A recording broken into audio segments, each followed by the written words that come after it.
podcast is part of the Sports Social Podcast Network.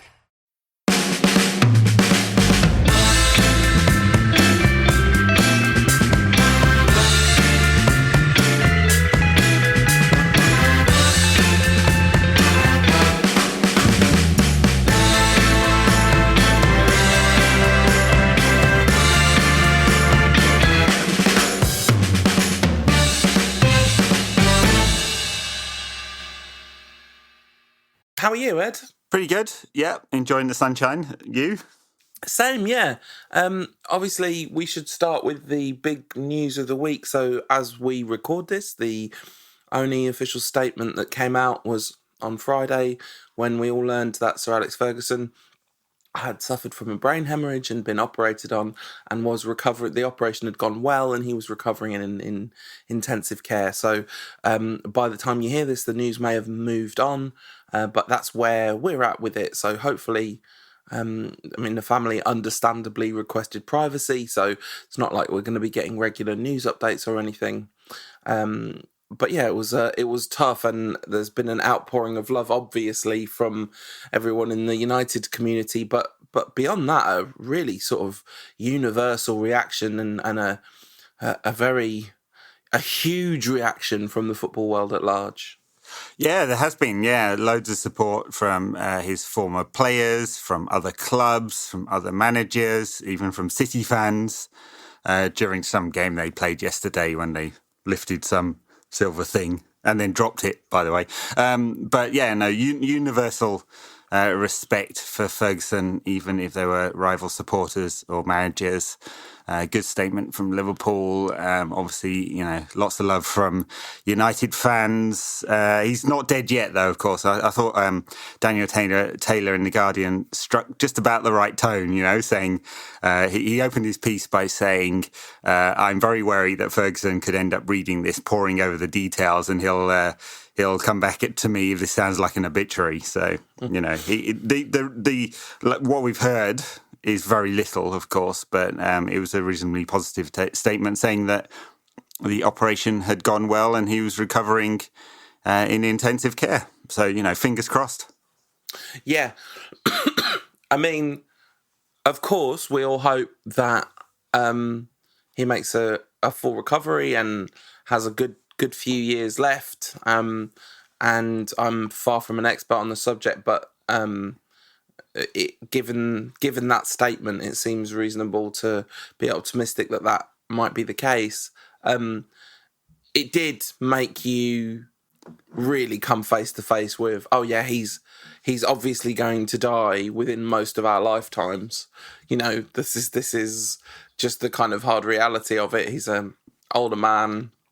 He had heck of a lot of stress in his life. But yeah, it was really sad. It was a remarkable outpouring, and it feels like, well, we're definitely not going to do any kind of looking back at the greatest hits of Alex Ferguson because, hopefully there's really no need to do that right now. Yes. It's obviously very serious. He's 76 years old, and bleeding on the brain is not good for anybody of any age, so especially if you're that age, And a lot of people talked about Ferguson's sort of personality and stuff. I don't know whether that really makes a difference.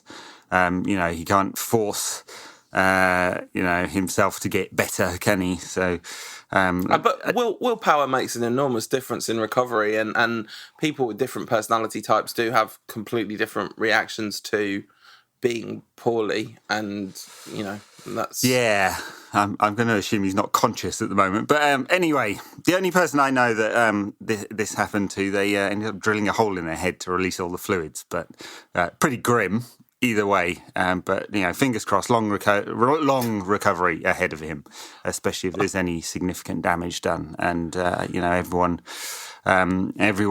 really wants the best for him. Put some perspective on the week's football, didn't it? Which was dreadful on Friday night, but kind of pales into comparison to what happened the next day. Yeah, that's right. A week before, of course, we'd all seen him looking in classic Fergie good spirits as he gave Arsene Wenger the pity trophy, the runners-up trophy for the fight. Arsene Wenger should give Alex Ferguson a much bigger trophy. That's like, oh, yeah, you won. So here's the bigger trophy. Brighton was just, I mean, what an absolutely despicable performance from Manchester United's most talented players. I thought I'm prepared to give Mourinho a share of the opprobrium, given his comments afterwards, and given that there's a solid argument that one of the reasons his talented players are trying too hard and misfiring is to do with the way he's handled them this season. But their individual performances were pretty disgraceful, I thought. So yeah, I mean, I have to say I wasn't very happy with Mourinho's comments, and I'll come to that in a little bit. People thought I was defending the players though, and that's really not true. I thought their performance was, collectively indefensible. So many experienced players there who shouldn't be allowed or shouldn't let their game drop just because it was a game that didn't really matter very much. United need a point to finish second. I'm going to assume that they'll get a point out of West Ham away and Watford at home somewhere. But it's really, really poor. And Mourinho rightly called it out afterwards and said, look, we worked on it all week. I knew this was a risk. We talked about it. I tried to stop that happening, but there is something about this group of players and the way that Mourinho manages them, which means that they blow hot and cold. So it's really not good, and it's the thing that has to be fixed. Of course, that is his job, literally Mourinho's job, to fix that. He seems to think the only way of doing it is by throwing the players under the bus or buying new players. I think there's probably an additional way, which is good coaching. But anyway, that's another point. What Mourinho did in the aftermath of the game, though, was say, oh, perhaps you'll realise now why it's always Lukaku and not player A, B, C and D, And honestly, all he was talking about there is Martial and Rashford, because I don't think there's been universal call for Fellaini, Rojo and Darmian to be in the side if you really meant that. But what was the point? I mean, I don't think all season anyone has really been calling for Martial and Rashford to replace Lukaku up front, I think a lot of people want them to get a game, and of course they're both natural forwards, central forwards, such strikers. But so I thought it was misguided on two fronts, really, and I just don't understand what benefit he thinks he can get. He just comes across as being a smug git. Is that the one that increases the level of performance? It's those comments. Those comments are the reason. Those are the things that drive me up the wall about Mourinho. More than the tactics, more than some of the substitutions, definitely more than the results, which have been, once again, this was another blip, that the kind of thing that stopped this from being a really good season and made it kind of like a season where you look and go, well, okay, it's clearly better, but ... But it's the comments that are so frustrating, because this is the Mourinho cycle with talented young players. Oh, I see those football Einsteins who wanted me to pick the young players have egg on their face because I've picked the young players and they were rubbish. See, that's the thing about young players. They're rubbish. So you're going to regularly not pick these players, undermining their confidence, and then hammer them for not being good the first time they get a game? I know it's just, honestly, it's so bad. It's so bad, and I had to say, I was really surprised by the reaction of some people who I thought would probably know better than this. At the same stage of Cristiano Ronaldo's career, 3 seasons in, he hadn't got anywhere near as many goals and assists as Martial, or in fact performed to the same level, I don't think. He was incredibly inconsistent. And just in those 10 years or so, the collective United fan base seems to have lost all patience with young players. We were the team that gave them time, that coached them in the right way. Not anymore, it seems, and that comes from the manager down, and the cult of Mourinho has spread. And these players have to be brilliant from the start or nothing, and the only solution apparently is to go and spend another 300 million in the transfer market. Exactly. Right. This is the culture of the club has been, we talked about Fergie earlier, and Fergie's starting to feel like a distant bygone era now, when really and truly the club did stand for something. Now, Was some of that marketing? Absolutely. Did Ferguson leave the club registered in the Cayman Islands? Absolutely. This is not a hagiography. This is not red-tinted spectacles. But in terms of the playing style, I mean, we have both expressed a lot of frustration during the latter period of the Ferguson era on this very show about his lack of spending, actually, and his over-reliance on some mediocrity. But you look at his whole career, giving players a chance to develop. I mean, David Beckham would have been hounded out of the side. That Scholes definitely would have been hounded out of the side. It's crazy to see the performances. I mean, somebody said to me that Martial's that performance kind of typified Martial's time at United. Some good flashes, but not really much shown. And I think not his time at United, his time under Mourinho, which are two completely different things. His first season, he did have a kind of barren patch in the middle of it, but there was a level of consistency there, and we relied on him in key moments, the FA Cup semi-final being the most obvious one. It seems to me crazy to be saying, and even this season, when he's been in the team regularly, he really did hit patches of form like that were sustained. So I don't get it. I don't get the willingness to go, this player's rubbish, about a player of that level of quality. Yeah, absolutely. Well, rumours this week that Jose has approved a sale of Anthony Martial to Juventus.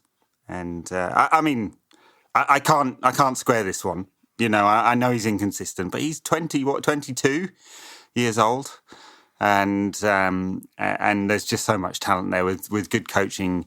You've got to believe he's going to be a player who regularly scores more than 25. I mean, just look down the road at Raheem Sterling at City. He was a player who blew hot and cold a lot. Came in for a lot of criticism of the fair kind about his performances on the pitch, not about his cars or clothes.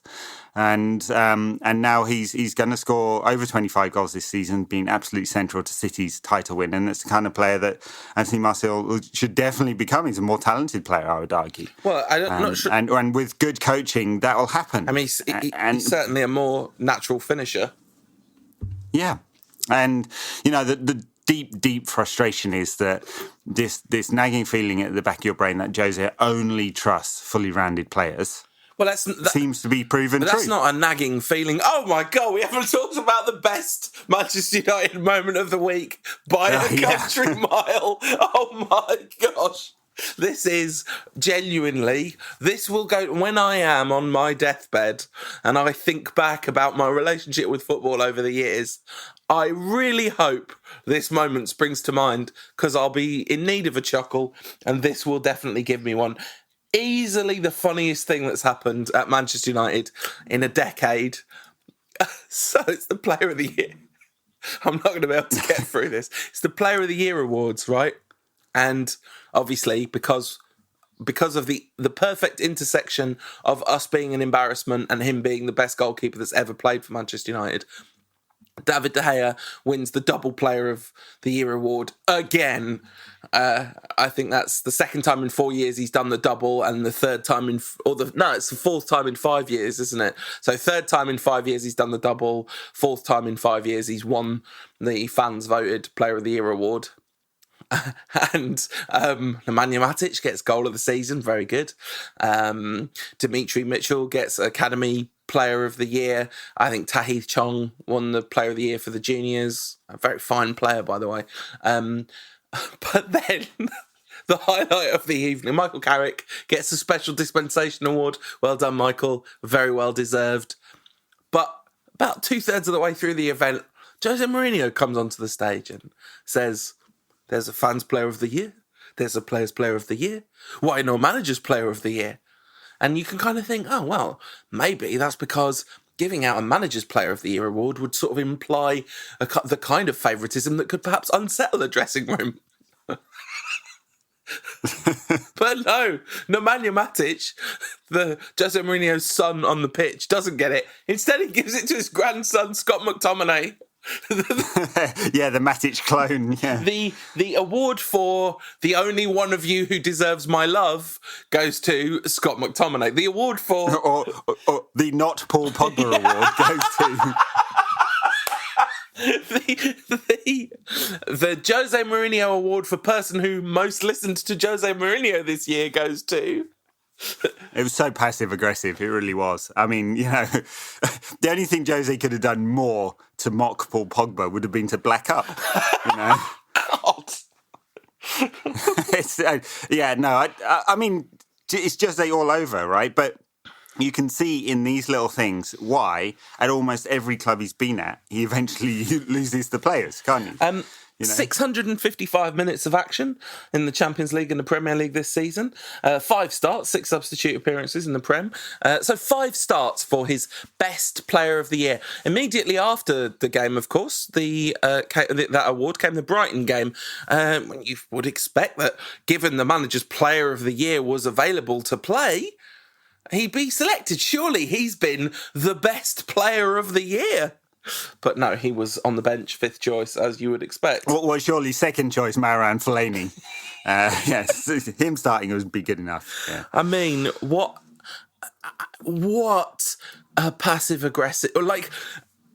we've all done passive-aggressive things in our life, but have you ever hit a pure peak of perfect passive-aggressivism as inventing an award that's just basically none of the lot of you deserve me?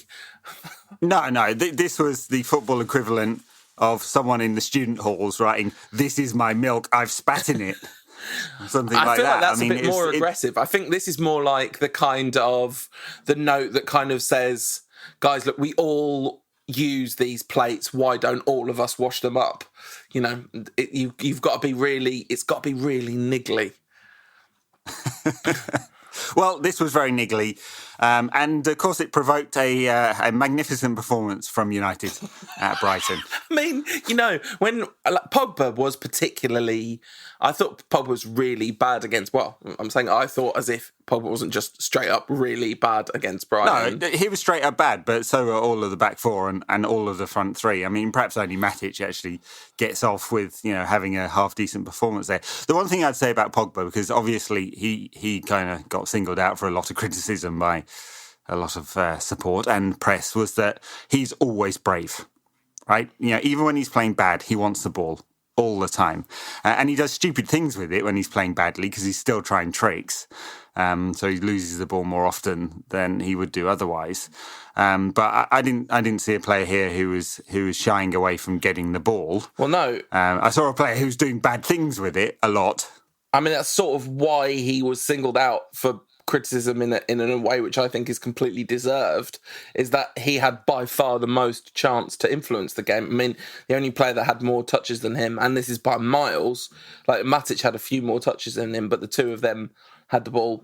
I mean, we had the ball 70% of the time. Pogba had 113 touches. And yeah, I mean, of course, you could say like his head never dropped. He always kept trying things. But actually, in a way, that's...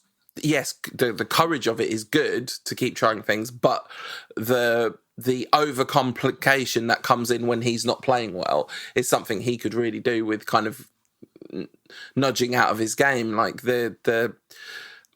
I mean, actually, it's not a particularly bad tactical option to just shoot from distance when you've got a shot like his against the team that was playing as deep as Brighton.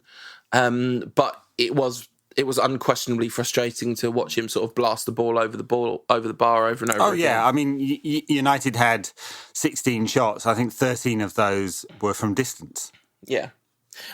So, yeah. I mean, it was completely misleading as a statistic, because United very rarely created anything in the final third of note. So it was really, really poor all round. Very low level of intensity. The players were ill-disciplined.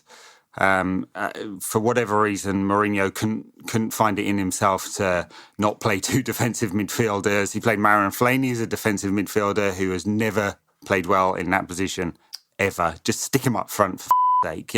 Everything went wrong in that game. I mean, United's XG in this one was 0.65, and that seems generous, but apparently it was. I don't know where the 0.65 came from.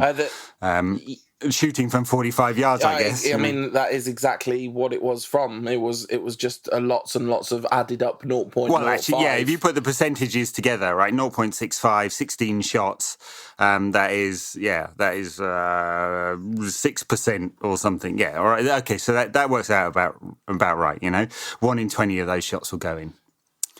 Yeah, and so, yeah, it was an extremely frustrating evening. It was like, I wanted to go and see Avengers, and instead I had to watch Man United, and it was not good. I went to see Avengers the next morning, and it was much more entertaining than Brighton versus Manchester United, even if it was no Black Panther. All right. So, yeah, a thoroughly dispiriting performance from a team that looked thoroughly dispirited. I mean, I have to say, one of the things about giving this much credence and analysis to a game like this is Mourinho can say all he wants. Well, it's funny. It's interesting that he said twice recently, I've warned the players about this and it's happened anyway. And you think, well, maybe you need to change your man management methods or something, Jose. I don't know. And keep trying to do the same thing over and over again. It's not working. But he said the same thing, whoever it was that we were pathetic against after the City game, West Brom. West Brom, yeah. Well, I mean, I think he said something similar against Huddersfield as well. So it's a recurring theme. I do keep coming back to this. I mean, I'd say the majority opinion in the Twitter sphere, at least, is that it's the players' fault, and you should just swap all the players out. I'd say that's the dominant paradigm, But isn't it the manager's job to create the kind of atmosphere that leads to motivation? Isn't he the man that is supposed to get players running through walls for him? Wouldn't Pep Guardiola... It seems to be a long time since that was the truth. Wouldn't Pep Guardiola have walked the league this season with our squad? Yeah, well, I don't know whether that's exactly true or not. It's a fun hypothetical, but I know for sure he would have improved a lot of our players. Right? Just look at City and the amount of consistency he's getting out of players who weren't consistent previously. Now, to be fair, it might have taken him a year to do that. This is, of course, Jose Mourinho's second season. Yeah, and the third one's the one where he actually melts down. This is just a preamble. The funny thing about it is, this has been such a good season. I've not enjoyed that much of it, and I don't think anyone has really, but wow, we've hardly lost at all. We've lost 7 games this season. That's nothing for post-Ferguson Manchester United. The amount of embarrassing, pathetic performances that make you wonder how these people can look at themselves in the mirror. This you could count on one hand, and it's been a while since we've had a season where you could only count them on one hand. So no, look, true. Look, United are going to finish with a decent points total, I expect. Well, it's funny. Last week we were talking about how it could be 86 points, which actually be pretty good, but it can't be 86 points now. It's going to be max. No, it can be 83, and they would have won the title in many years. Of course, it's very hard to compare across seasons like that. And true, there have been these few humiliating performances. Huddersfield, West Brom, Brighton, Sevilla, and a couple of others. And they were, in the early part of the season, the very negative performances against some of the bigger teams. Of course, I mean, especially Liverpool. They've actually managed in the last, since Christmas, to beat all the rivals, and lose to West Brom and Brighton. Yeah. So, there are plenty of positives. FA Cup final. One thing I'd say is that looking at all the data, and I get that this is just one snapshot of stuff. It's not a panacea, but looking at all the data, United have garnered far more points than they really should have, given the underlying numbers. Conceded less goals, and that's almost certainly down to David De Gea. Scored more goals than actually should have, based on XG, and got far more points than would have been expected. Most people would think there would be a regression to the mean. Of course, there's the summer and the chance to add new players, and so we'll never exactly find out whether United would ever regress to the mean. But the underlying numbers, show that this perhaps isn't quite as good as we might think based on the league position. That's just one perspective, though. Yeah, it's really interesting. I'd love to see a comparison between United's. I'd love to dig into the data and see where our overperformance in terms of goals is coming from, because it rarely feels like you watch a game and it rarely feels like United have really got away with one. I guess the only one I can really think of is the Chelsea game recently, when at Old Trafford, when that really did feel like we'd got away with one. I think Morata had a second chance pretty early on and blew it. Anyway, the experience of watching United this season hasn't generally felt like the results have gone better than the performances. Most of the games we've won, we've sort of seemed like we were better than the team we beat. Sure, yeah. Although, how many times have we really felt that United were completely dominant? Even when it was 4-0 FC in the early part of the season. How many of those games were actually superb performances? There were a lot of late goals that added up to 4-0 FC. Yeah. Weren't there? And I think that's where a lot of that data is coming from. So right. United added goals where perhaps you wouldn't have expected it based on the actual numbers in the game. So but that's it's again. Second is going to be a good season, even if it was an outstanding season. Getting more than 100 points, which City are probably going to get, would have been near on impossible. So in that one, Mourinho's right. FA Cup final, European performance was obviously very disappointing. So it's been a decent season. So it's not to be all doom and gloom about it, but that allied to some very poor performances against the big sides in the early part of the season. Mm-hmm. A lot of negativity from Mourinho generally as a person, and excuses, his inability to take any responsibility, and allied to his propensity to chuck his players under the bus and call them out in very obvious ways, adds up to, a sort of B- C+ type season where perhaps it should be better than that. For me, at least, anyway. And I know a lot of that's subjective.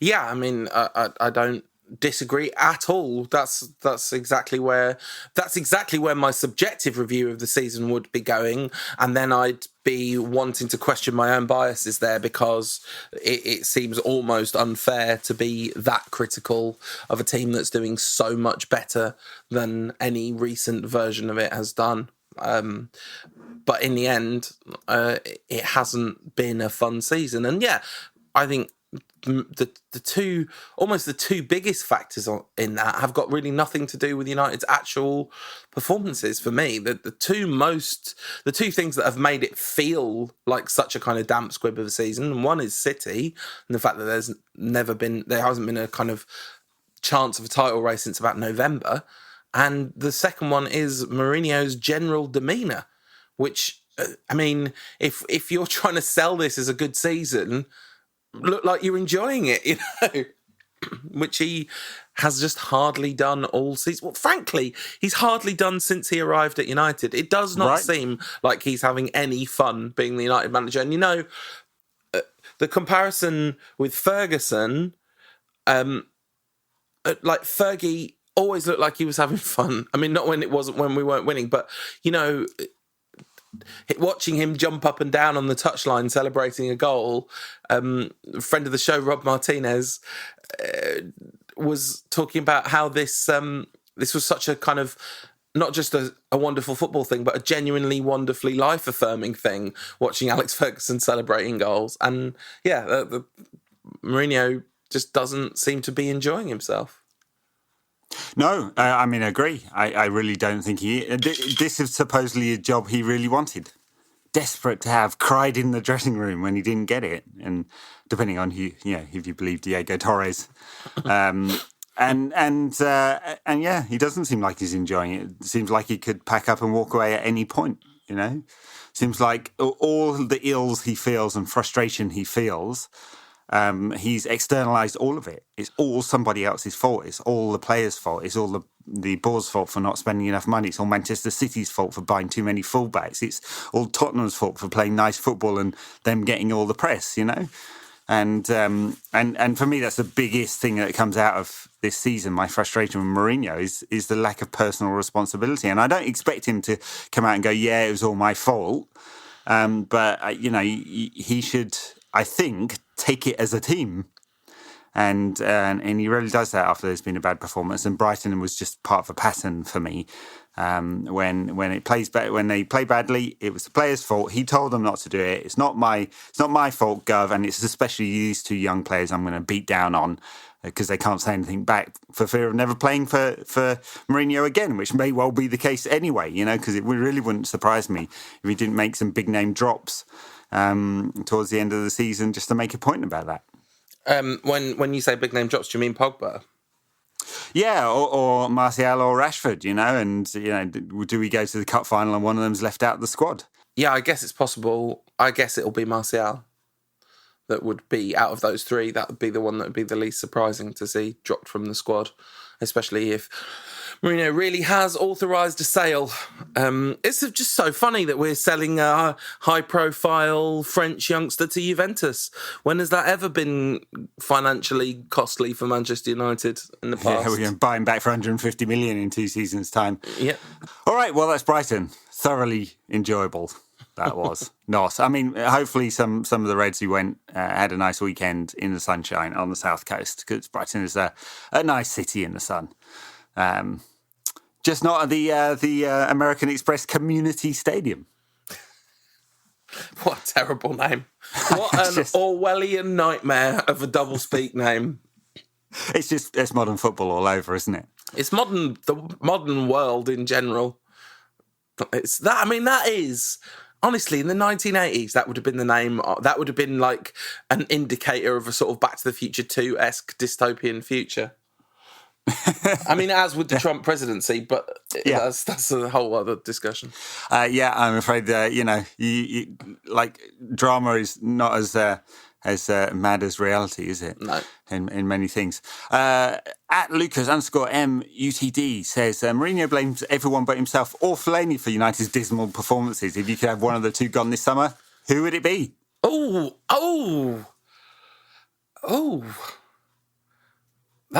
That's a great...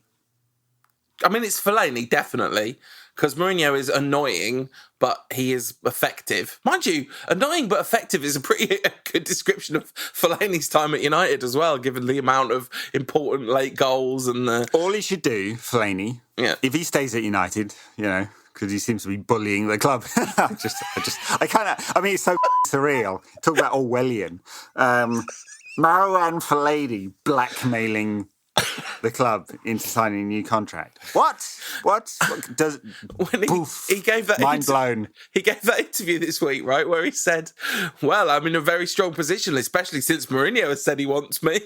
It's like, what are you doing? Like, leave, you big tree. Get your roots and get out of here.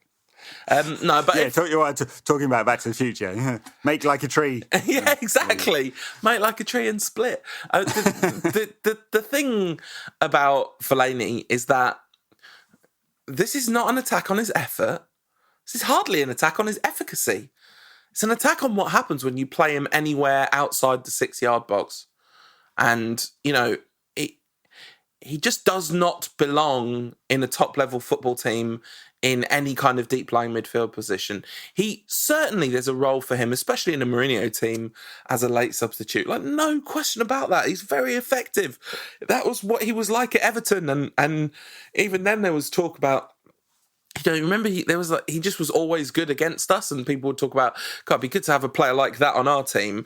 And it kind of would, but not like this. Not like this. No, my problem with him signing a new contract is twofold. One, what he does to the team.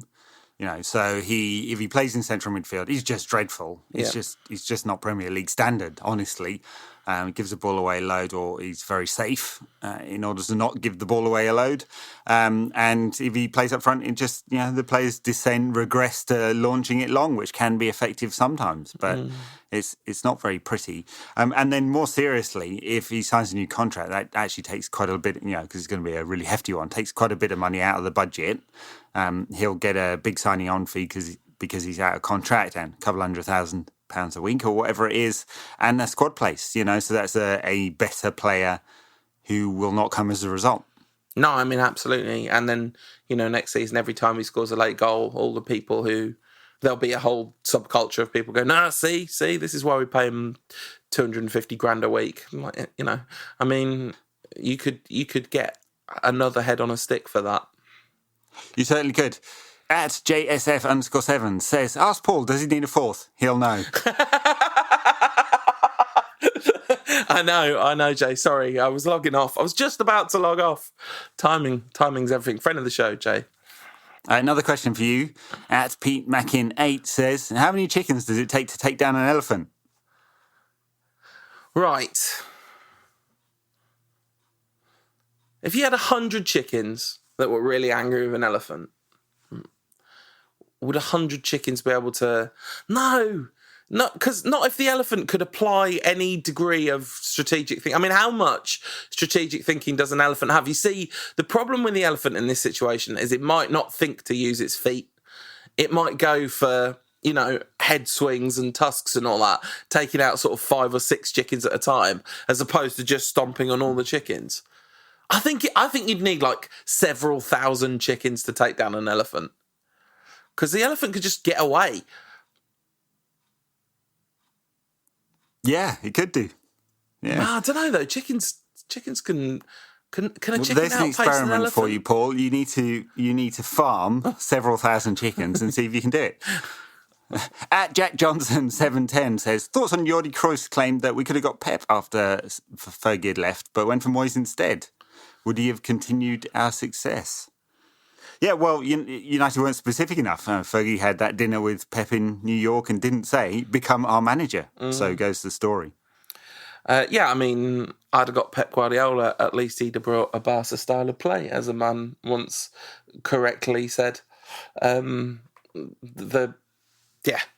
mean, would he have continued our success? It would have been a fascinating transition from a manager like Fergie to a manager like Pep. It would have been fascinating to see what Pep would have done with that squad at that time. Why wouldn't he have been successful? I'm sure he would have been. I mean, he went to Bayern Munich, who had just come off a treble, basically, hadn't they? When he got there. So, sure, why not? I mean, it in some cases it was an ageing squad, of course, but there are also some young players in there too, and it was just at the point where United was starting to be prepared to spend money after years of not doing that. Mm-hmm. I'm sure he would have been successful. He certainly could have handled the club of United's stature. Clearly, that's what freaked Moyes out. David Moyes, who we'll come on to in a bit. Mm-hmm. Mika, so at Sora Lapio on Twitter says, if Mourinho acted like he did now, treated the players the way he did, but managed to win the league, would you be okay with him or still want him gone? That's a bit presumptuous. Yeah, I'm not sure. Look, all the frustration I have with him, I'm not actually sure I want him gone. Mainly because I just don't know how to guarantee a better result if he wasn't there. Deeply frustrated with him, though. I just said I'd rather have Marouane Fellaini gone than Jose Mourinho, if there's no higher praise than that. No, I don't. I agree with Ed. I don't think I know that I want Mourinho gone. There definitely are moments when he says things and I think, just leave our club and never come back, you miserable sausage that doesn't belong anywhere near us. But the instability of a new manager would be bad. It would certainly be a gamble. There is a hugely known quantity aspect with Mourinho, although one of the things about his known quantity is that his third season is explosive. But actually, I'm not sure the groundwork's laid for a proper third season explosion. We can come to that at the end of the season wrap-up show in a couple of weeks. But yeah, I obviously would just prefer Mourinho to be winning the league, but I think I'd still find the way he does it difficult. But of course, that would be, the soothing balm of the Premier League trophy would no doubt work its magic. Yeah. At comedic_hermit says, what do you think is the biggest mistake of the season so far? Interesting. Great question. Great question. I mean, I think, personally, it was playing and setting the team up like cowards over 2 legs against Sevilla. I think it was playing and setting the team up like cowards away at Anfield just as we were really building momentum and looking like we might be rolling into a season. And Liverpool... And put that in context, right? This was a Liverpool team not playing that well at that period of the season. Very inconsistent. Not the Liverpool team spanking 5 past teams every week. This is the pre-Van Dijk Liverpool as well, where their defence just looked like you just had to blow on it and it would crumble. So that for me was the turning point of the season. And yeah, I mean, hard to argue against Sevilla. But on a more sort of subtle and difficult to pin down to an exact moment, I would say the handling of Pogba and Martial almost all season, particularly, I guess, Martial. That's been a kind of ongoing theme for the latter 2/3 of the season. It's going to end up with him going, which is going to be gutting. At Honesty of Effort says, if Sanchez and Lukaku play every minute of home defeats to Sevilla and West Ham, how much will Martial be sold for? I mean, I wonder how much we'll get for him. I don't really care. There's no price big enough. Always Lukaku. Remember that. He's had a good season, Lukaku. He's had a good season, not a great season. It's not a 40-goal season. But he's been good. This is not wanting Rashford and Martial to be given a chance is not a slight on Lukaku, even though Mourinho would like to turn it into one. Yep, absolutely. At the Lone Razor says, how long before Liverpool are back on their perch? Oh, come on. Come on. That hurts. That hurts. That question hurts. If we didn't win... Liverpool are going to win the Premier League at some point, aren't they? I mean, you would expect. It's got to happen eventually. Although... No, it doesn't. Well, I don't know. United didn't win the league for a really long time and then they won a lot of leagues. I'd be quite happy dropping dead. Liverpool never having won the league again. In 50 years' time, I mean, like, obviously everyone's worried about Liverpool winning the Champions League, understandably so. But especially Ronaldo having picked up an injury in the El Clasico at the weekend. The thing is, though, like, I saw some people saying this is punishment from all of you who were glad that they beat City. And I kind of feel like it's less bad, Liverpool, even though Liverpool are bigger rivals than City, obviously. Liverpool winning the Champions League is less bad than if City won it because City have never won it. So let's keep it that way. That's one thing. Secondly, it's sort of solidify City as a truly great side in a way it just doesn't for Liverpool. And Liverpool basically had the kind of campaign we had in 2011 to an extent. Beating a big Premier League rival in the quarterfinals, getting a really easy semi-final draw. Let's hope that Real Madrid do a Barca to them in the final. But what really, like, historically speaking, 6 and 5, that's basically the same. It's a very small percentage jump in numbers one. I'm not that bothered. Or I'm telling myself I'm not that bothered. You decide. Right. Alan Salon Esquire says, long-time listener, first-time caller. Hi, Alan. Or Adam. I'm not sure which one it is because he's got both names there. Maybe he's a bit confused. Can you name any Mourinho success stories from history involving fragile flair players? I hope these insane methods work sometimes. I can't remember the data, but it'd be interesting to see what how the Arjen Robben timeline works out with Mourinho. How many seasons did he have with Mourinho? I mean, he came very young to Chelsea, didn't he? 20 or something like that. Yeah. And he talks very fondly of Mourinho now. Damien Duff, Ruddy loves Jose Mourinho. Absolutely loves him. I mean, he doesn't have the kind of quite the same mentality, I don't think, as a sort of, Kevin De Bruyne or Anthony Martial. He's got maybe a bit of a more solid mentality, but he loves him. I think back to the time when it's not answering the question because I'm not sure what the answer is there. Young players done really well. Maybe it's Robben. Joe Cole sort of was good at Chelsea for some time, wasn't he? Yeah, but Mourinho, there is a solid argument to say that Mourinho absolutely ruined Joe Cole's career. What's his name? Not quite fit the profile in terms of age, but Deco. Deco was like a kind of... but he wasn't a younger player, was he? He was a flair player. Yeah, he was a flair player, exactly. So, I think back to that time at Chelsea, the first time round, Mourinho was infuriating and arrogant, but also charming and fun and smiled and enjoyed life. Where did it all go? When did he become so bitter? Now when he wins, it's a chance to have a dig at the fans, or shh on the touchline, isn't it? When did he last smile, Jose Mourinho? I mean, he does periodically do it. He does smile in press conferences and stuff sometimes, mostly laughing at his own jokes, to be fair. But that's fine because that's part of it. I mean, I think it's Madrid, isn't it? That it was Madrid that changed his demeanour.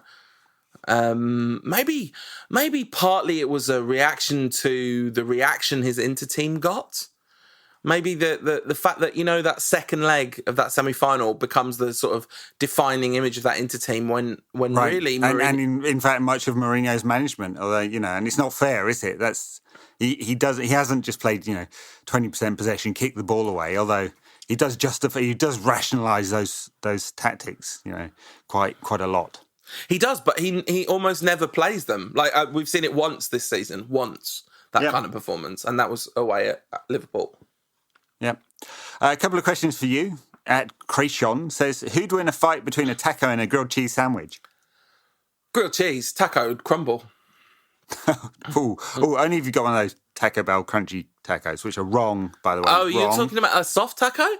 It's soft. You don't get those crunchy ones in Mexico, where tacos might come from. You're all right. Look, not all of us spend every waking moment going to new countries, Ed. Like, some of us have... majority exposure to tacos has been via the medium of fast food. A soft taco against a grilled cheese. I think a grilled cheese would still have more kind of substance. If you cut it diagonally, it'd be hard to knock off its feet, I think. All right, final question. This one's for you as well. Okay. Simon Zambelli, Zamo249, says, were all these Mourinho apologies sucking him off when he was toxic at Chelsea twice? Bellends. That one's not for me, is it, Ed? That was a little trick you played there. You just played a little trick on me. Maybe a little bit. Yes, no, that's exactly where the sucking off comes from. It's Mourinho's time at Chelsea. People are looking to what he once was, I'd say. No, but I think the question is about his second, his kind of second spell, isn't it, as well? Like, everyone that's going, he's brilliant, ignoring the fact that he was toxic there and he's toxic here. Yes. Bellends. A lot of beeping for Tom today. Very much apologies. Not on Tom's behalf, on Ed's behalf, because Ed makes it very difficult for Tom to catch all the beeps. He doesn't have to. He chooses to. It's a choice, apparently. Yeah. So says Kanye. Let's move on, shall we? Listen, in his defence, that particular statement was genuinely taken out of context. Quite a lot of the rest of it hasn't been, but just that specific one was literally taken out of context. What were you talking about? Bellends. No. Talking of Bellends, David Moyes on Thursday.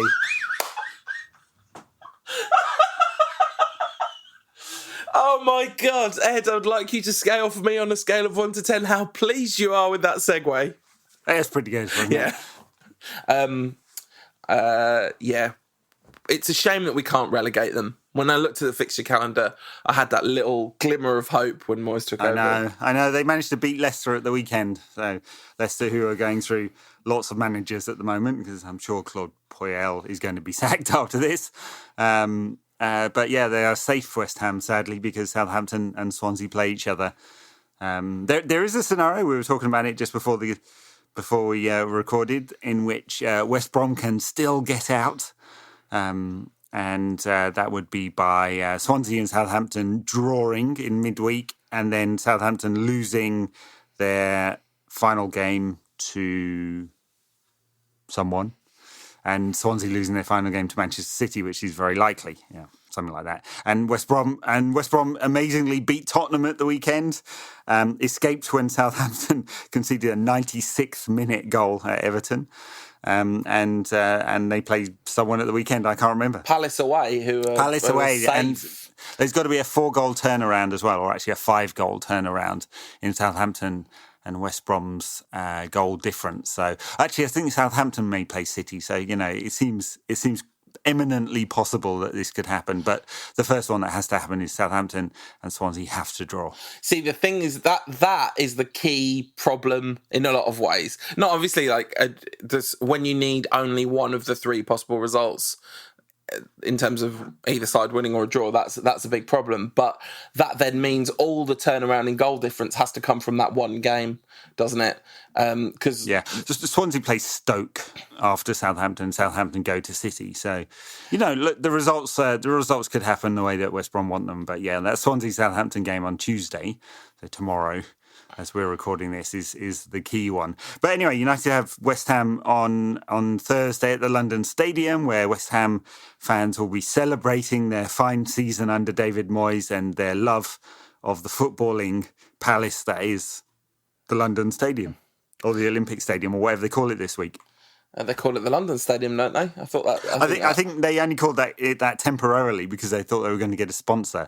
But then all the sponsors realised that they didn't really want to associate themselves with West Ham fans fighting each other, which is what they've been doing most of the season. It's an absolutely toxic mess. I mean, in West Ham, we talk about the culture around United being a bit toxic at the moment with Mourinho, but it's fairly substantially less toxic than the story at West Ham. I mean, listen, right?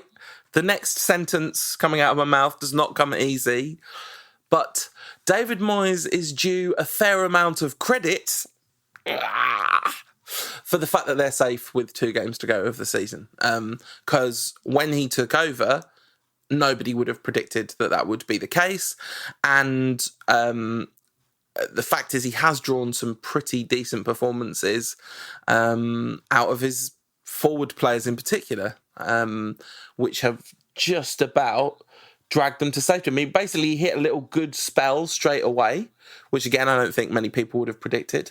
I certainly wouldn't have done. And then it got really wobbly, and then he's righted the ship, or the ship has righted itself. The fans are not scrapping every week.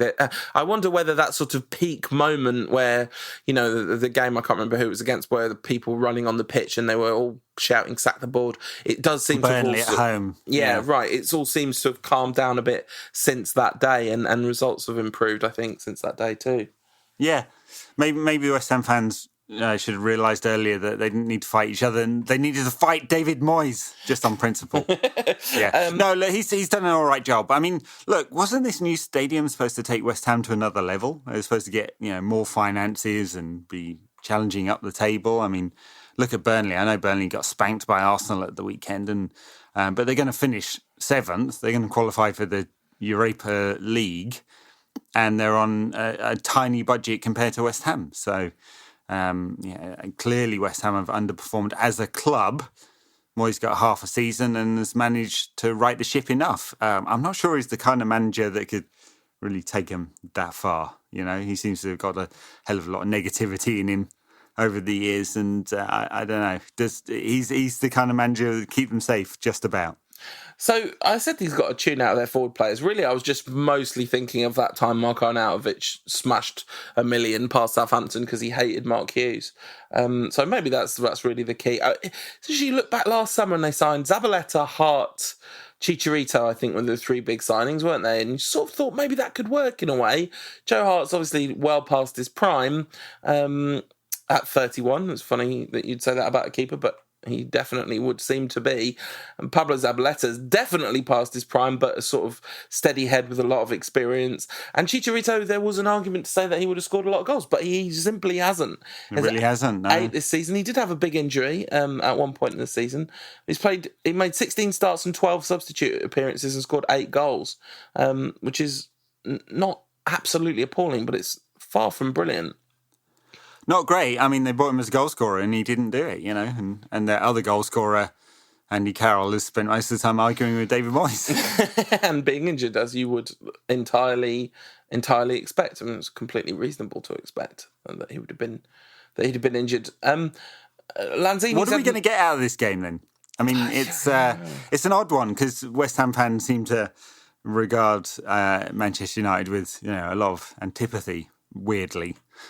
And there have been some games, not least the last one at Upton Park, where West Ham have really got up for it against United. Do you not think that's a bit mutual? Do you not think there is actually quite a lot of dislike for West Ham in the United ranks? I think I see it, and not like, a major rival, but not quite in the Stoke City level of one-way rivalry. Yeah, maybe. I don't know. I mean, I suppose they got a couple of big results against us in very big games in the early 90s. Maybe with so much of my relationship with football, I might just be basing this entirely on the early 90s. Yeah. But yeah, it will. I mean, so yeah, it was towards the end of the last season. It was a real it was a Champions League place decided, not last season, the season before, for us, when there was all the bottles thrown at the bus and all that kind of stuff. And it is a weekday evening, so you could kind of easily imagine some sort of repeat of that. But that was also the last game at Upton Park, wasn't it? Which that is going to be that had a very different vibe to it. Lots of probably anger and upset, and certainly just loads of emotion flying around for West Ham fans. So maybe they got a bit excited, but they needed a little bit of an early night and they didn't get it.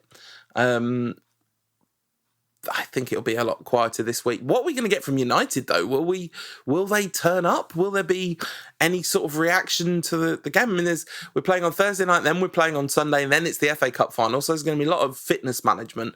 And with second virtually assured, you could imagine a pretty meek performance here, couldn't you? Well, you can, and certainly there's plenty of history this season to say that's fairly likely. But I mean, after Brighton, you've got to say some of the players have got to have some personal pride and want to do a lot better. I wonder what kind of team Mourinho will put out, because I really don't know. Because after West Brom, he said none of these players will play in the semi-final. He dropped 8 of them for the Bournemouth game. They played reasonably well.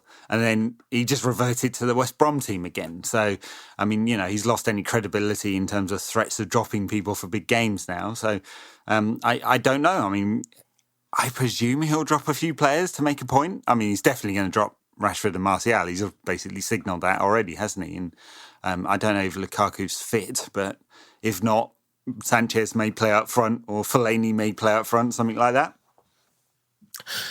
Great. Awesome stuff, yeah.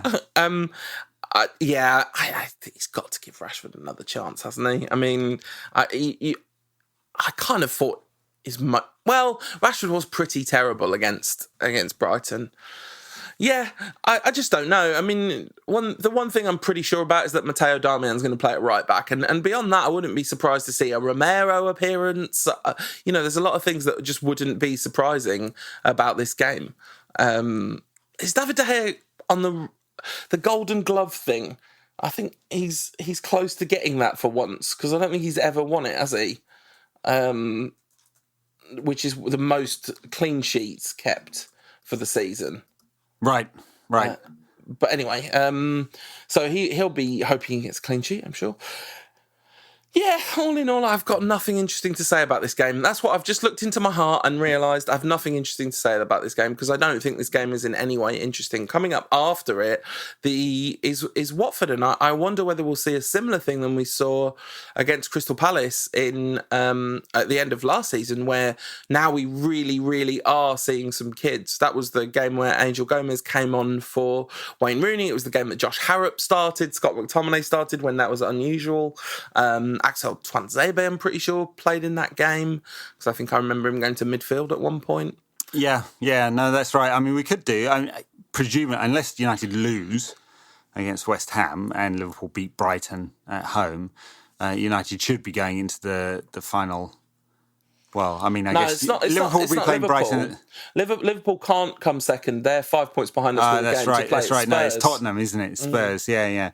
I actually don't know who Spurs' two fixtures are. I mean, Liverpool Brighton's interesting because they could, in theory, drop out of the top 4 if they lost to Brighton at home, and once they've lost to Ronaldo hat-trick in the European Cup final in Kiev, they'll drop out the Champions League places altogether, which would be highly amusing. Spurs are getting 6 points and some goals, because they're playing Newcastle and Leicester at home.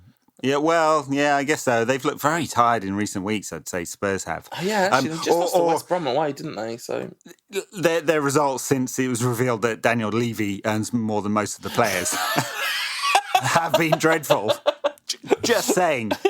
But in fairness, that's been away performances because they were pretty well. The semi-final excluded. Brighton away was bad, and West Brom away was bad. But they beat Chelsea immediately before that, and Swansea and Tottenham, and they were kind of unlucky against Juventus. So really, they've had 3 bad results. That's what we're kind of basing this on.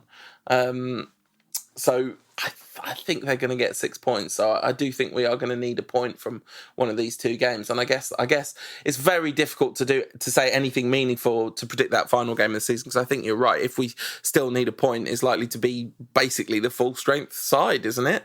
Even with an FA Cup final the weekend, because it's not like there's anywhere near as much riding on the FA Cup final as there was on the Europa League final last season.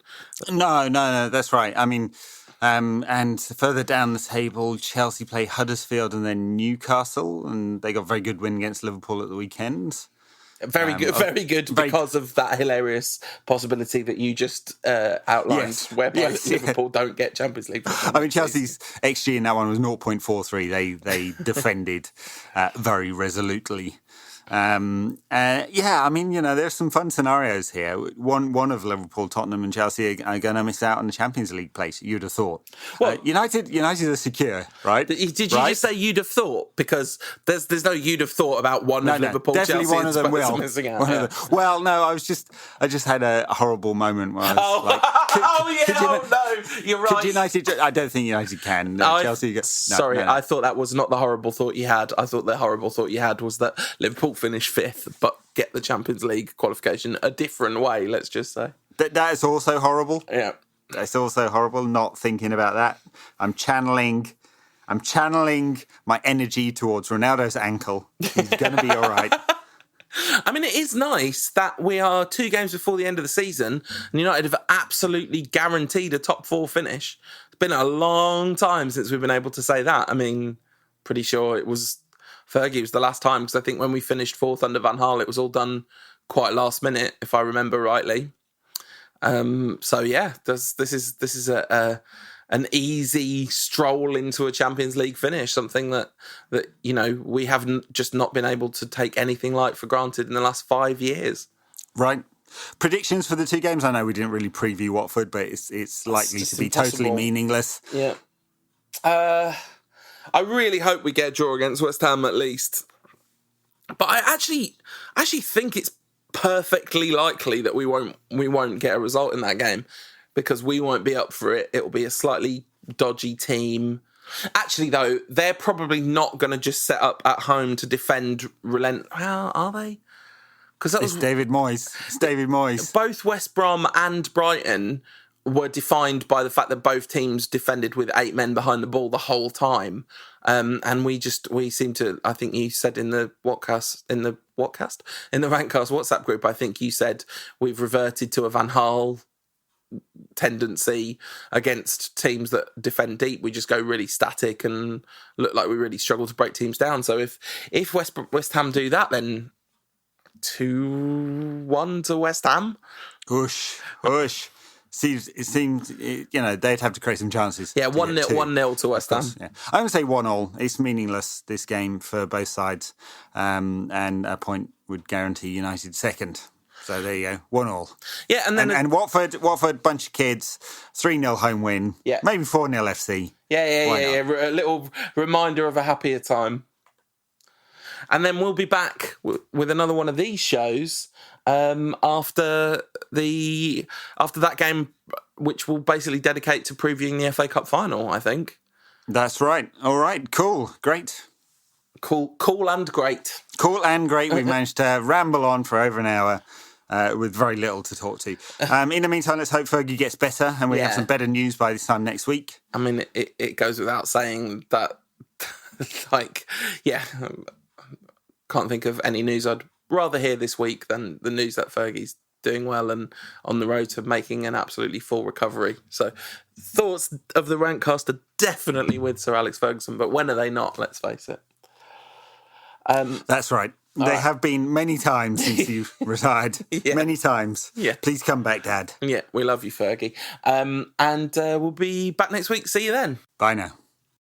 Thank you for listening to another episode of the Rantcast, which is, as always, brought to you by the people who back us over at patreon.com/Rantcast. A massive thanks to everyone that's done that in the last couple of weeks. That's so appreciated. Those of you who choose to back at a $5 plus VAT or above level get a little bit of bonus content on the end of the Rantcast every week about various different subjects, both football and non-football related. This week, we couldn't talk about anything other than Sir Alex Ferguson. It's amazing how, I had so many messages and stuff and conversations with people over the weekend, and the amount, I made that film a year or so ago about people who were at his last game, which wasn't really, it's one of those things that's not really about what it says it's about. It's about how much he was football dad, the strangeness of all of our collective relationship with Alex Ferguson. He's not a member of any of our families, but he's an honorary member of all of our families. It's like everyone would have him at Christmas dinner. Every United fan would have Fergie happily. You want to come around for Christmas dinner, that's fine. It's a strange thing. And yeah, of course, we're all hoping he pulls through. And, anyway, yeah. This podcast is part of the Sports Social Podcast Network.